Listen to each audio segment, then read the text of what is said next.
مدد حاصل کرو کس سے؟ صبر سے اور نماز سے۔ ان اللہ مع الصابرین، جان لو کہ اللہ تعالیٰ صبر کرنے والوں کے ساتھ۔ اور سنیے اب یہ آیت اہم ترین ہے صبر کے موضوع پر۔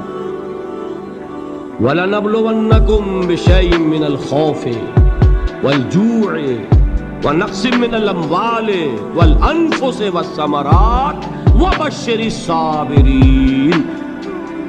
اور دیکھو ہم تمہیں آزمائیں گے، وَلَنَبْلُوَنَّكُمْ، ہم لازماً آزمائیں گے تمہیں، بِشَيْءٍ مِّنَ الْخَوْفِ، خوف کی کیفیت طاری کر کے، والجوع، بھوک، فقر اور فاقہ، ونقص من الاموال، مالی نقصان، والانفس، جانی نقصان، والثمرات، اور ثمرات، پھلوں اور میووں کا نقصان۔ میرے نزدیک یہاں پر ثمرات کا مفہوم ایک اور بھی ہے۔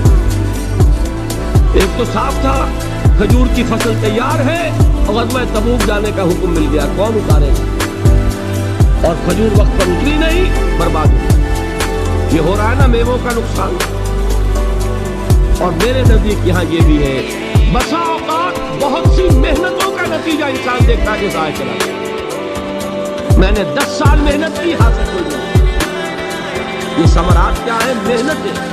محنتوں کے ثمرات کا ضیاع۔ کوشش آپ نے کی، قسمت کی خوبی دیکھی ہے، ٹوٹی کہاں کمن، 2-4 حاجت کے لبے باندھے۔ Be prepared. ایک شاعر کے یہ اشعار ہے، وہ کمیونسٹ تھا، میں نام بھی نہیں لیتا، لیکن یہ کہ یہ اسی انقلابی، چونکہ ان کا بھی ایک انقلابی نظریہ ہے، انقلابی عمل میں یہ سارے مراحل آتے ہیں۔ کوئی سیٹ بیک آیا فرض کیجئے، کوئی ناکامی ہو گئی، تو اپنے ساتھیوں کو دل بدھانے کے لیے یہ فصل امیدوں کی ہمدم اس بار بھی غارت جائے گی، سب محنت صبح و شاموں کی اب کے بھی اکارت جائے گی۔ میرے نبی کے ثمرات کا لفظ یہاں آیا ہے، وَنَقْصٍ مِّنَ الْأَمْوَالِ وَالْأَنفُسِ وَالثَّمَرَاتِ، سب محنت صبح و شاموں کی اب کے بھی اکارت جائے گی۔ دھرتی کے کونوں کھدروں میں پھر اپنے لہو کی کھاد بھرو، پھر مٹی سینچو اشکوں سے، پھر اگلی رت کی فکر کرو، پھر اگلی رت کی فکر کرو، جب پھر ایک بار اجڑنا ہے۔ ایک فصل پکی تو بھر پایا، تب تک تو یہی کچھ کرنا ہے۔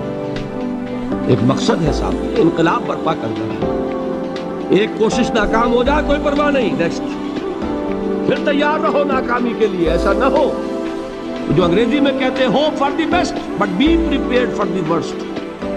ایسا نہ ہو کہ دوسری مرتبہ ناکام ہو کے بددل ہو جاؤ، تمہاری ہمتیں جواب دے جائیں، نہیں، پہلے سے تیار رہو کہ دوسری مرتبہ بھی ناکامی آئے تو آئے، لیکن جب تک کہ کامیابی حاصل نہیں ہوتی ہمیں یہ کام کیے تھے۔ صبر کا مادہ نہیں ہوگا تو آپ کام نہیں کر سکیں گے۔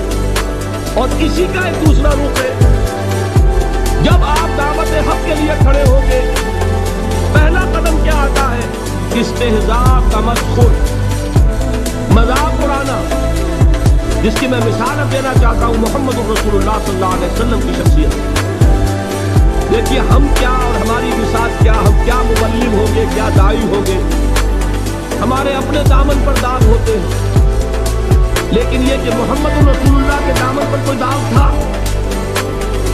ان کو تو سارے مکے والے الصادق الامین کہتے تھے، نہایت محبوب شخصیت تھے، ان کے لیے تو جا صادق، جا امین، یہ الفاظ سننے میں آتے تھے، آنکھوں کا تارا۔